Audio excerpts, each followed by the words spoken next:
Welcome to Psychologically Speaking. I'm Leila Ainge, and this is a podcast all about human behaviour, bringing together fascinating research, insights and real-life experiences. As a psychologist, I'll share how the spaces we live and work in shape who we are. This season, we're diving into the fascinating gap between intentions and actions, a liminal space where plans meet spontaneity. I'm excited to delve into accountability as a helping hand between intention and making things happen. What's deeply satisfying about accountability for me is how it fits into the fabric of our social spaces and networks. In today's episode, we're dipping into the psychological pond of self-determination theory.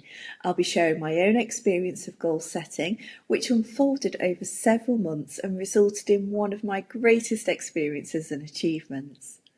We'll explore how accountability floated along the journey in both planned and unplanned ways. And finally, we'll conclude with a reflection for you to try, helping you discover the type of accountability that works best for you. So let's start by skimming the surface of this metaphorical pond of motivation. What drives us to get ahead and get things done? And why is this important for understanding accountability? One of the most popular and widely applicable theories of motivation is self-determination theory. Now, this is rooted in the idea that humans are living, evolving beings who grow and learn through new experiences. But none of this happens in isolation. Support from others and our cultural environment plays a crucial role in shaping motivation, a bit like the ecosystem of a pond. Self-determination theory is actually made up of 6 theoretical areas. Let's think of those as like kind of giant lily pads on our pond. But today we're focusing on 2 of these: basic psychological needs and relationship motivation. These are key when we think about accountability because they highlight the interconnectedness of social context and goal achievement. Self-determination theory identifies 3 core needs. So that's autonomy, competence and relatedness. Whether you're running a business or working for someone else, these might look like, under autonomy, having the freedom of decisions that impact your work or goals. In competence, it could be around possessing the right skills or working towards gaining new skills to achieve your objectives. And relatedness is that idea that we feel connected, whether through in-person activities or virtual networks with other people or colleagues. When it comes to relationship motivation, the second of the theories we're looking at today, this area focuses on close relationships and their impact, not only on belonging, but on the circumstances that can undermine good relationships. Interestingly, relationship motivation coexists with autonomy. So one person supporting another space and boundaries is an essential balance. Most of us have experienced forms of accountability that don't work. Too much accountability can leave you overwhelmed and gasping for air, while too little can make you feel like you're drifting away from your goals. Understanding how and why accountability works is key. And here's the reflection I've had on what works for me. On Christmas Eve, my brilliant friend, somebody I've run long distances with before, WhatsApped me a link to the Thames Path Challenge, accompanied by the tempting words, actual goal next year. For context, the last time that we ran a long distance together was in 2019 across the chalky South Downs. It was a double marathon distance in a barely lucid state.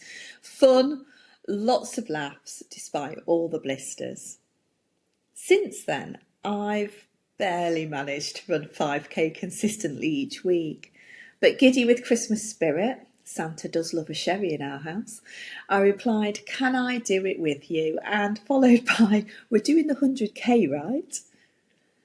At 4:40 a.m. on Christmas Day, I found myself awake wondering how I would train for an ultra whilst juggling motivation and rediscovering my previous joy for running.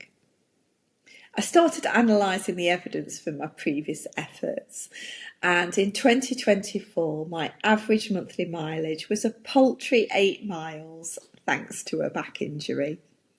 Although I managed closer to 15 miles a month in good months. Compare that to 2018, the year of my first ultramarathon, I was averaging 80 miles a month. I almost messaged my friend to decline, but instead I typed, "Okay," because I've done this before and I can do it again. What I meant was, I've started from scratch before. Reflecting on my running journey, I now see that success wasn't just about me. It took a village and a dose of privilege. I had financial stability, childcare, and good health, as much as asthma allows.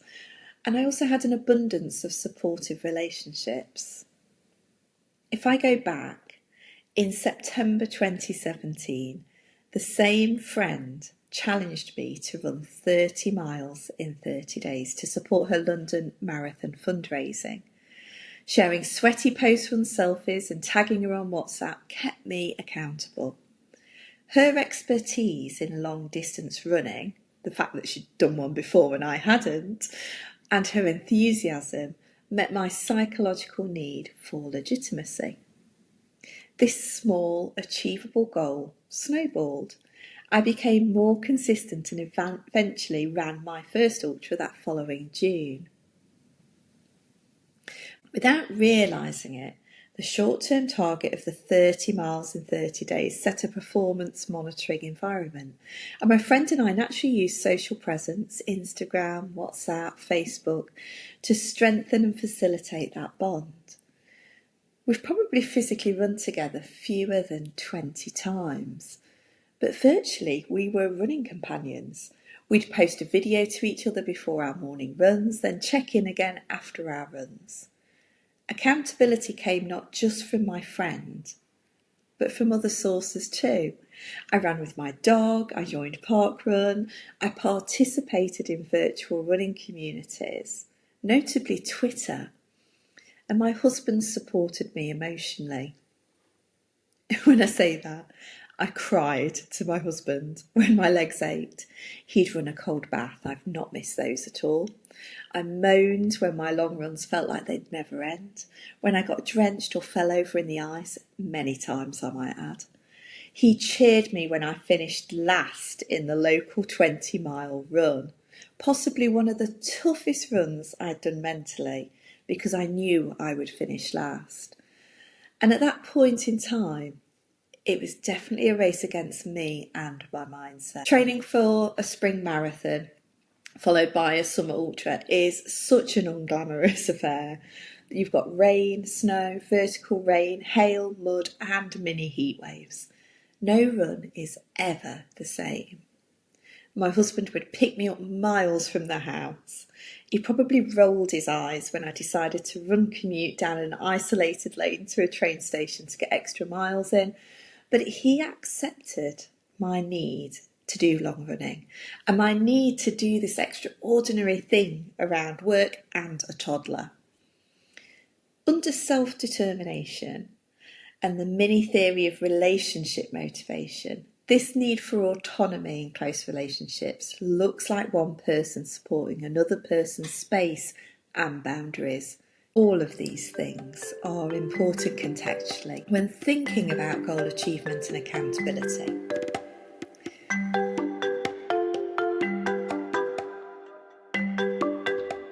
I was fortunate enough to attend a lecture by the experimental psychologist Robin Dunbar a few years ago. Robin's work centres on the processes that underpin social bonding under the social brain hypothesis. His book, called Friends, is an accessible read, and I'd urge you to have a look at it. It's all about the quality of our relationships and the impact on our health. He also theorises, quite intriguingly, that we can maintain a maximum of 150 friendships. I'm interested in Robin's work because entrepreneurial networks, how they work, how they sustain connections, how they create accountability and opportunities, is at the heart of my psychological research. In his paper from 2022, he looks at the subject of virtual touch. In the introduction, he talks about social grooming and the fact that despite humans having lost most of their body hair over the years, grooming through touch and stroke is still important for us as it is for primates. It elevates endorphins, and this leads to a sense of emotional closeness. And it's still an important mechanism in our social relationships. It just happens in a different way. He goes on to explore the changes and expansion of our social networks and the ways humans have found ways to trigger that endorphin system without physical touch, such as through laughter, singing, dancing and storytelling. I've often wondered how I coped with the physical exertion and pain that came with ultra training. And virtual touch might have had a part to play in this. Other findings show that synchronised activity, so if you think about virtual running, dancing, even singing, it encourages bonding more than unsynchronised activity. And we know that this can lead to higher pain thresholds. Dunbar links his thinking back to the role of endorphins using the example of a runner's high. Now, I'm way off my running high of 2019. So it's been very useful to reflect on what was going on back then. The support networks I had in place and the relationships that sustained me and provided those basic needs. I'm also reflecting because it's been useful now that I'm reviewing what I need to succeed in my PhD journey. Back then, when I was doing the ultra training, I had autonomy to pursue my goal in a way that worked for me. I didn't follow someone else's rigid training plan, but I definitely learned from others who had done training plans, and I did a mix and match approach around my own life and circumstances. I squeezed in runs here and there. I failed a lot, I cried, but I chased those endorphins and there was a lot of enjoyment.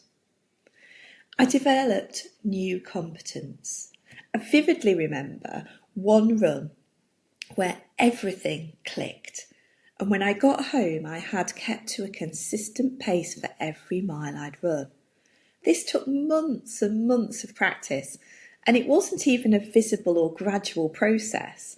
I was rubbish at pacing for months, and then suddenly I wasn't. And finally, that third basic need, a sense of belonging.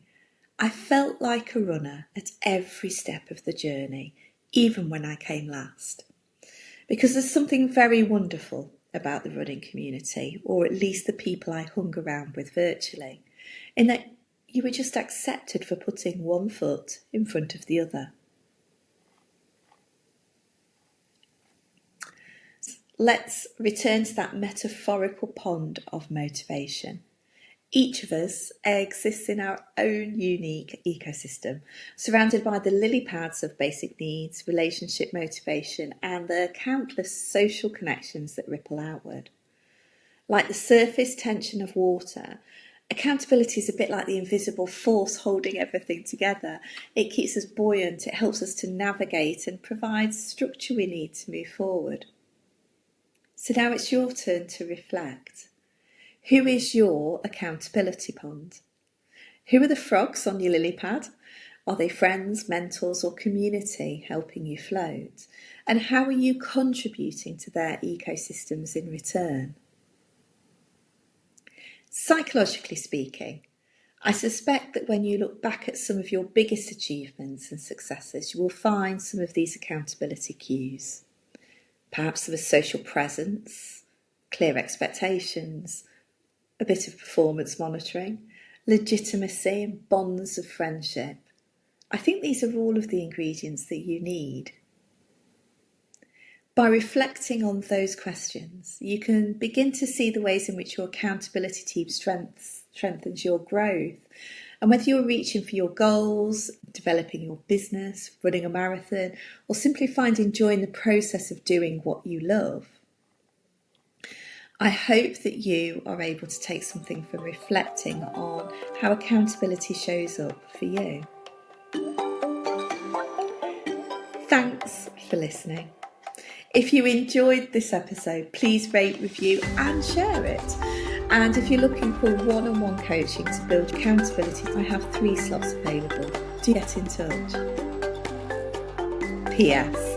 To my dear friend, who I know will be listening, I've not entered the Thames Path yet. I am very tempted though. But I am running further than I did this time last year. I'm keeping myself accountable. You'll also be amused to know that I've had my first injury of the year after tripping on the ice. I think we can safely say that my knees are going to be permanently bruised this year.